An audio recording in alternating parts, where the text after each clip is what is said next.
All right, I've got 2:30. Can everybody hear me and see the screen if somebody can type in the response box? Yay! All right, I appreciate everybody being on time this afternoon.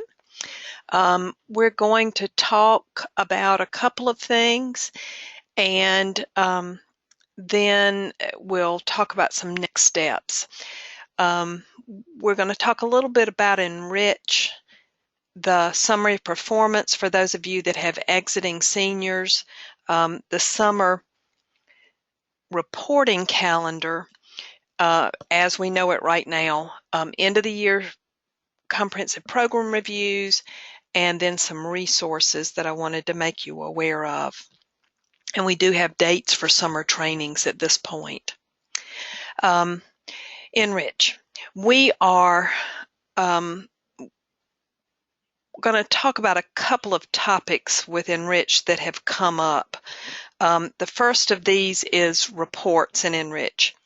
On the Enrich homepage, one of the pieces of information that will be very helpful is the current summary report. That shows the active plans box that has how many IEPs are due and then when the others are due within 15-day increments. Like it will say from May 1st to May 15th, you've got 3 IEPs that are due. From May 16th to May 30th, you've got 7 IEPs that are due.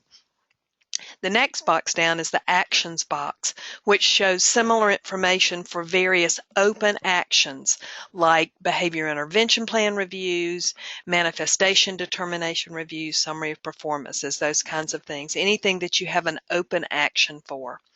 And then the last box excuse me, is the compliance timeline goals box, and that shows similar information for eligibility determinations.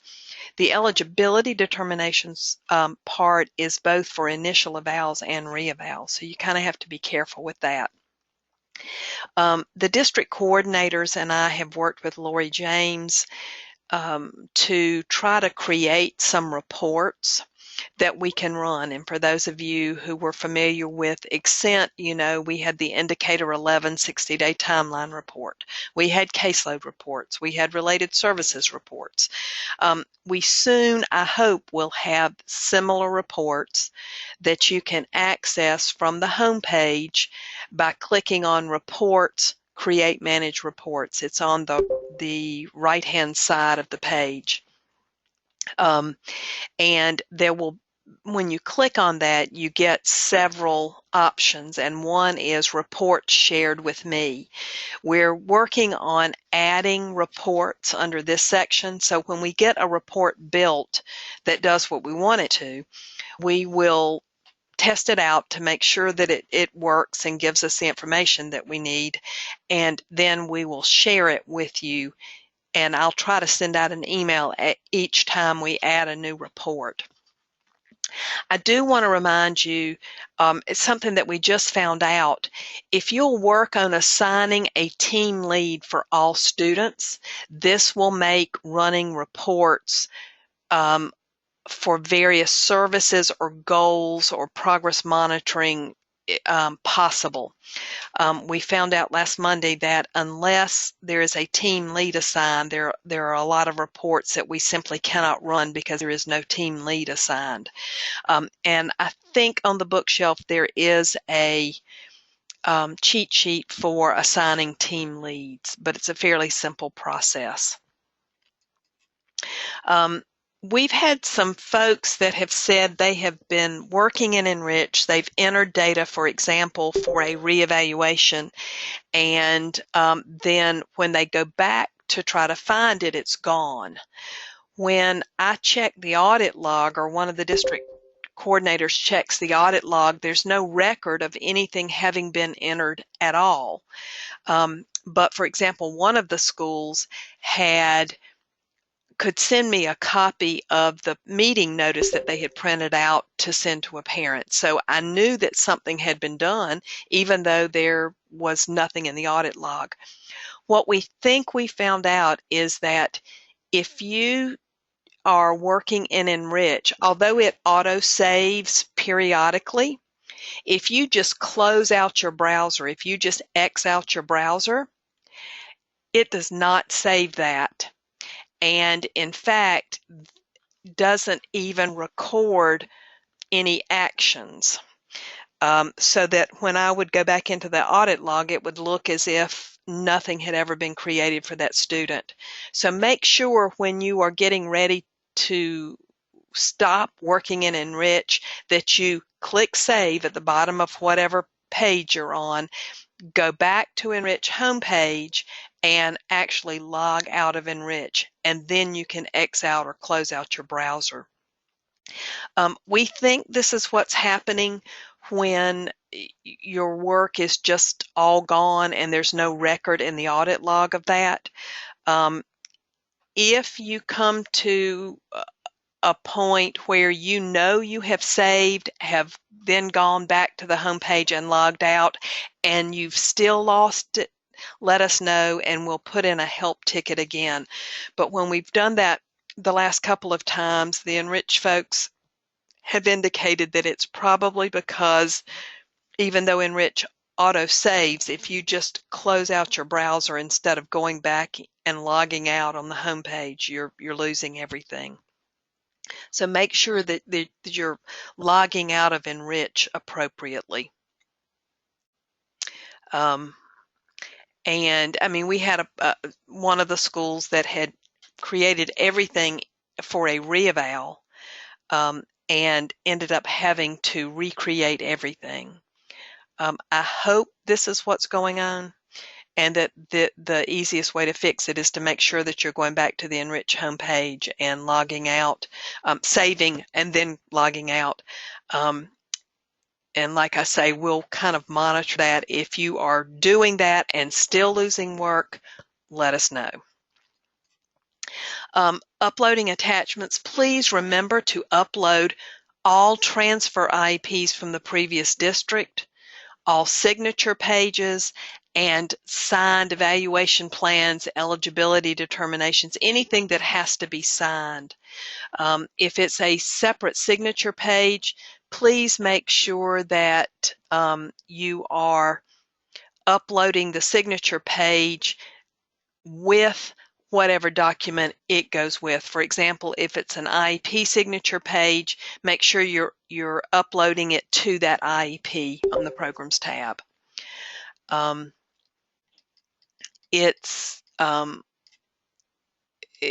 We are having an issue sometimes with, and we had this in Extend as well, that folks are not uploading the required documents. But at this point, the ones that are most crucial are the transfer IEP from the previous district, which is, remember, until you have an annual review, that is your actual IEP. Your real IEP, signature pages, and then any signed reports that go with that.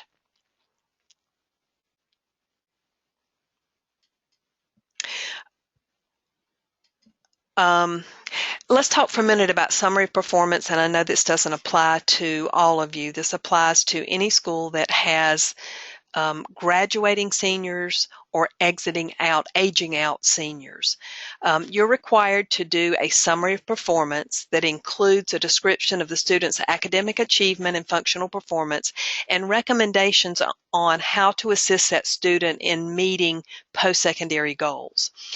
The summary performance is supposed to be a tool that helps the student transition from high school to whatever he or she is going to do next, whether that's a job, tech, military, college, university, that kind of thing. And it helps the student, it also helps promote self-advocacy in that transition period, because remember that at age 18, unless otherwise noted, all rights are now endowed to the student, and the student is the one who needs to know how to advocate for him or herself. When the student enrolls in college, the disability services at that college are not going to talk with mom or dad about what that student needs. The student needs to be able to do that for himself, and the summary of performance will help him with the information that he needs in order to advocate for himself.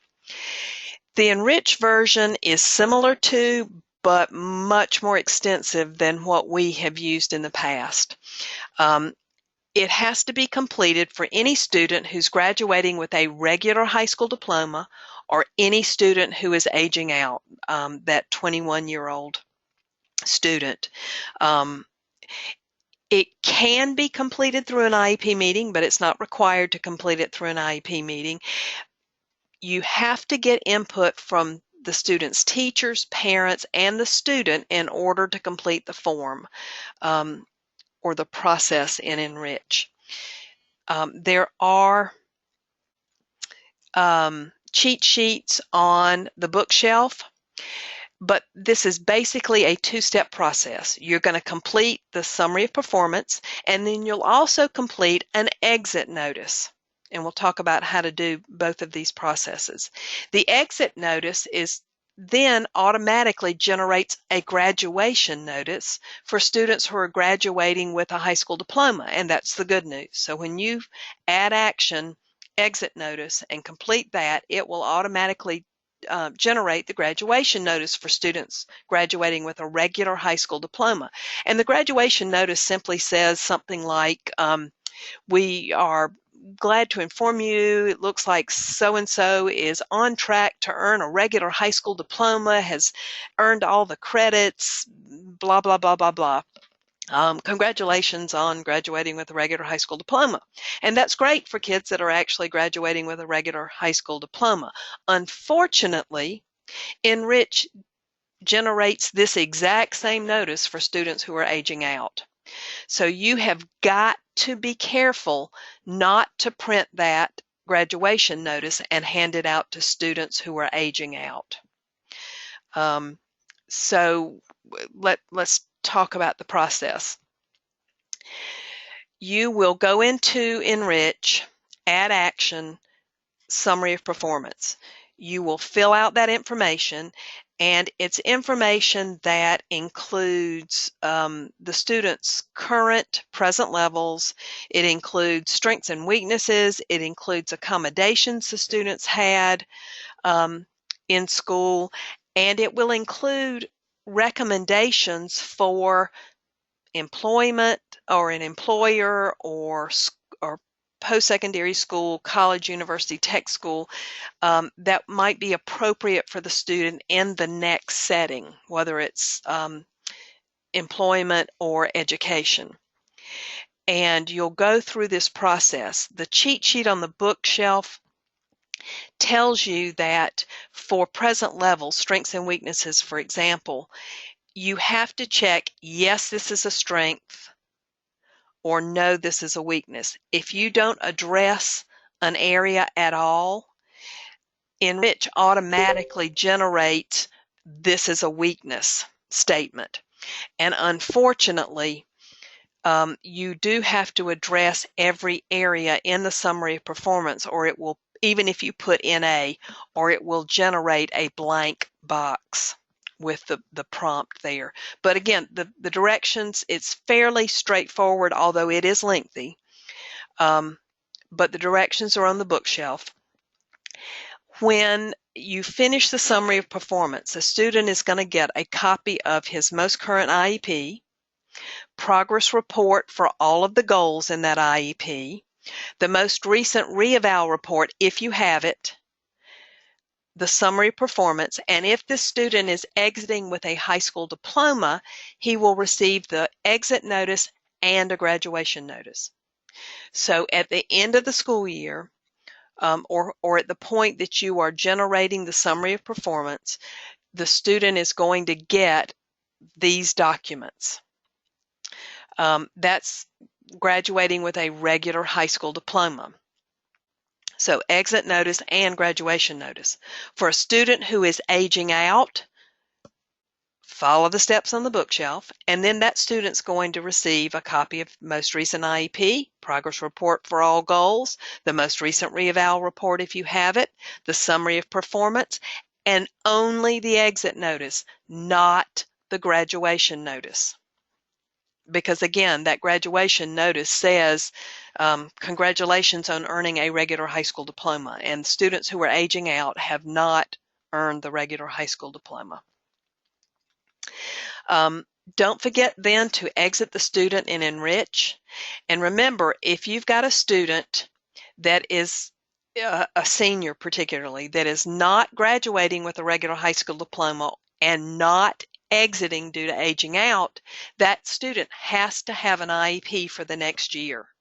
Even if the parent or student promises you that that student is not coming back, they're getting a full-time job, they're going to Job Corps, they're dropping out, unless that student is aging out or exiting with a regular high school diploma, you have to write an IEP for the next year for that student.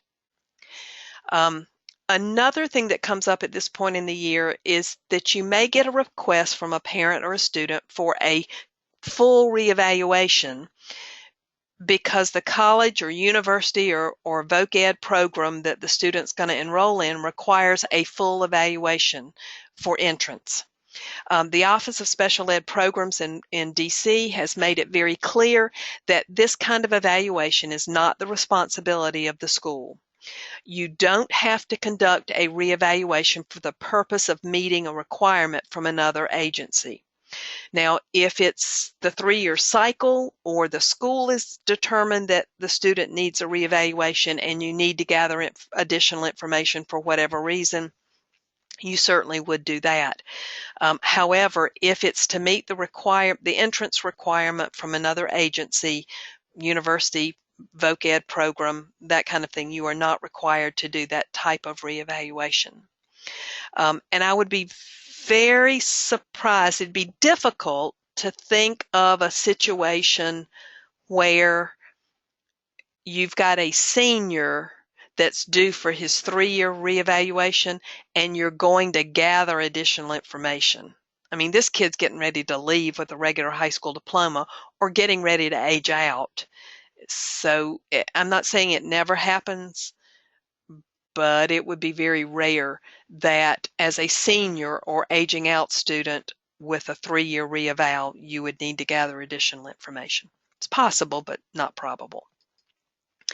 Summer reporting, we don't know a whole lot more. The Office of Special Education Programs or Services at the Department of Ed did send out due dates. And so what I did was to take those due dates and back them up for district due dates. So schools report data to the district. District then reports data to the OSES, the Department of Ed. And these are preliminary dates. And we will talk more mid-June about, I'll send out more information about these processes and how they will work in Enrich. I can tell you that with the extended school year report, it's due to the district by June 3rd, and we'll talk about that in just a moment. Indicator 7, the COSEF report. Most of the time with these summer reports, we will ask you, just like we did with tables 1 and 3, the child count data, to send it in early for a pre-check so that we can help you work through correction of any errors before we actually have to turn the report into the Department of Ed. Excuse me. We are still trying to work with how to pull these data from Enrich when it's pulled from Enrich. For example, Table 5, the discipline report gets pulled through Power School. And other than helping your Power School person verify that all of your incidents are in there encoded correctly, you really don't have anything to do with that. But these are some preliminary dates based on the calendar, the reporting calendar that the Department of Ed sent out last week. And again, we'll provide you more information as soon as we have it. The extended school year report we will make available to you hopefully by Wednesday. The fillable PDF for ESY that we used last year that includes student name, what kinds of services the student's going to receive, and who's going to deliver that instruction. You will fill this out only if you have a student that is going to get extended school year services. You don't fill it out for anybody else. We'll try to get this form out by Wednesday the 20th, and it's due back to us no later than noon on June the 3rd. And there's guidance on the bookshelf for extended school year decisions that will help you work through those decisions for any students that you may have that need ESY.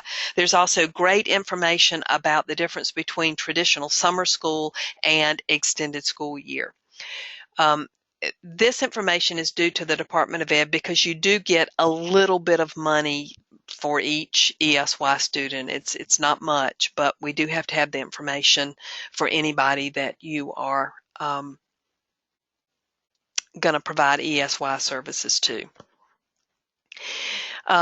Your school should have either already had completed or will be having soon your end of the year comprehensive program review that will close out your progress this year, the CPR. Your district coordinator is doing this.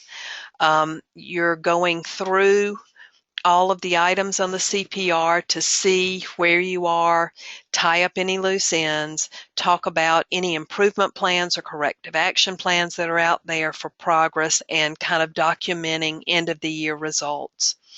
The results of the CPR will be shared with you and the school leader, and we'll use the results of the end of the year CPR to write improvement plans, corrective action plans for next year for the school, or to continue working on improvement plans or corrective action plans for those of you that already have those in place. So you should be in the process of working with your district coordinator to complete your end of the year CPRs.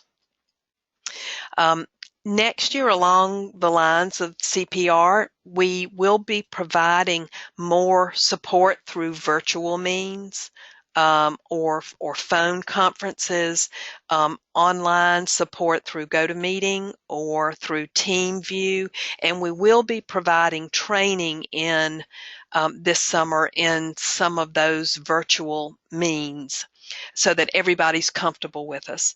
As we grow, we are not able to do as much on site as we've done in the past, and so there will be less on site technical assistance or monitoring than we have done in the past, and more that is done through virtual means or through other means or means other than on-site.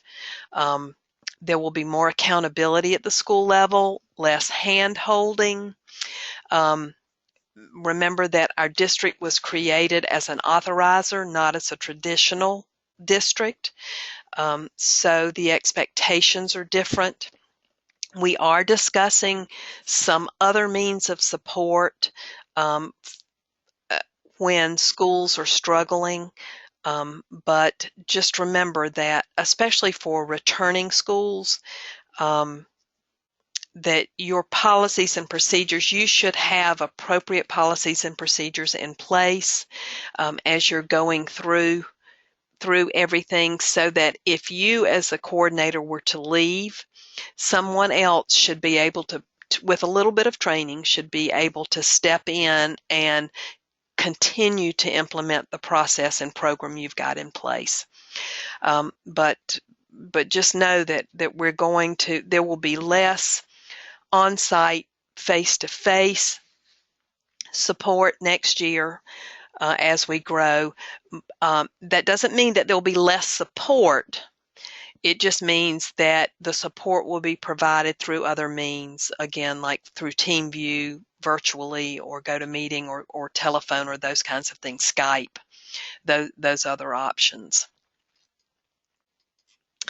Wanted to make you aware of a couple of resources with assistive technology and behavior specialists. There are two good resources for assistive technology: the South Carolina Assistive Technology Program and the Department of Ed's Assistive Technology Specialists. And I'm going to talk a little bit more about those two programs in just a moment. We do have sort of a list of behavior specialists in the state that we are maintaining, kind of like we do our school psychologist list, that would be made available to you upon request. If you need a behavior specialist to come in and help specifically with a functional behavior assessment or help you develop some interventions for a kid with some challenging behavior, we do have that available. You can contact me, and I'll make sure that our district coordinators also have those, the names and contact information for those available. I would like next year to try to develop some other resource lists. For example, OT, PT, speech. At the district office, we do get either phone calls or emails from service providers, like for example, from a company like Therapy Source that wants to know if we have any unmet needs in the area of speech language services or OTs. We explain to folks that unlike a traditional district, we don't do any hiring from the district level for those positions, but we try to pass along that information to you and to school leaders from time to time. I'd like to try to develop and maintain a list of those types of services as well that you could access when you have a need. That doesn't mean, it'll be very clear on the list that it doesn't mean we have worked with or vetted any of those companies. That's your responsibility. It just means that we have knowledge that the company is out there and willing to talk with you about services. It still would be up to you to make sure that they're appropriately credentialed and providing appropriately credentialed folks to help meet your service needs.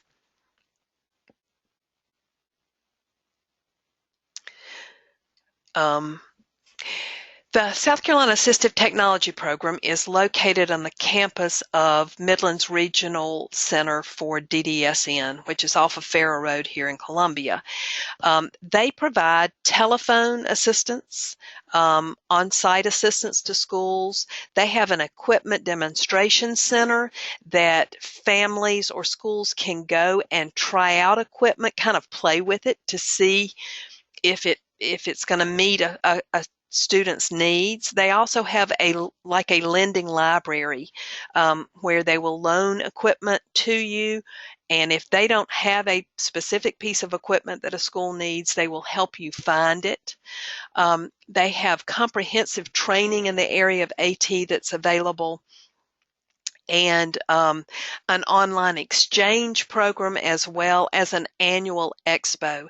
And this year, I sent out information about the annual expo this spring. It was held on a Thursday in, I think it was March. It was right before the Department of Ed spring administrators training.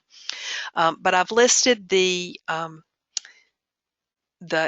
web address and the contact phone numbers for the South Carolina Assistive Technology Program, and I will post the PowerPoint on the bookshelf as soon as we're finished, so that you'll have this and all the other information in the PowerPoint. I just didn't have a chance to get it up there before the training today, so you'll have all of that. That's a good resource. The other resource might be one of the right now 2 AT specialists that the Department of Ed hires.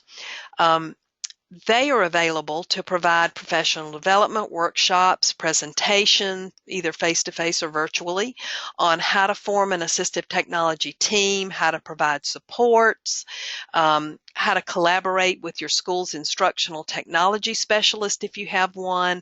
They will help look at interventions for students.